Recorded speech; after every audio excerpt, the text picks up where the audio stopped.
Həzrət Əlini dəfn edib qayıdırlar, İmam Həsən, İmam Hüseyn əleyhissalam. Görürlər ki, bir xarabdə bir yerdə, xarabalıqda bir qoca kişinin ağlamaq səsi gəlir. Sızıldaya deyir, Həbibi, Həbibi, hanı mənim istədiyim, istəylim, sevdiyim adam. Bir görürlər, bu qoca kişi ağlayır, yaxınlaşırlar, görürlər, cüzam xəstəsidir, dəri xəstəsidir. Dəri xəstəsi olduğuna görə şəhərdən çıxardıblar bunu, gedib bir xarabənin içində yaşayır. Deyirlər, sən niyə görə belə narahatsan, niyə görə? Deyir, mən, yaxınlarım da məni tərk edir. Amma bir ağa var idi, hər gün mənə baş çəkirdi, hər gün. Elə bir gün yox idi ki, gəlməsin. O qədər işini çıxdı mənə, həmişə baş çəkirdi mənə. Bu gecə gəlməyib, 2 gecədir gəlmir, nigarana.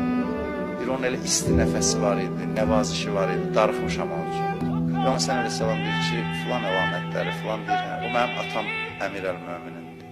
Deyir, doğrudan müsəlmanların xəlifəsi idi mənə baş çəkən, deyir, bəli. Deyir, bəs niyə gəlməyib? Deyir, o dünyasını dəyişib, indi onun dəfnindən gəlir. Deyir, ağlaya-ağlaya deyir ki, onlar mənə aparasın onun məzarına.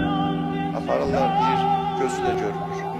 Bir əlbi yapışdırın qəbrə yapışdırırlar, elə Həbibi, Həbibi deyir. Həbibi ərəb dilində, yəni bir adam çox istəyilib, əzizim. Bunu deyir və elə qəbrin üstündə canını tapşırır. Həmin o halda, o vəziyyətdə.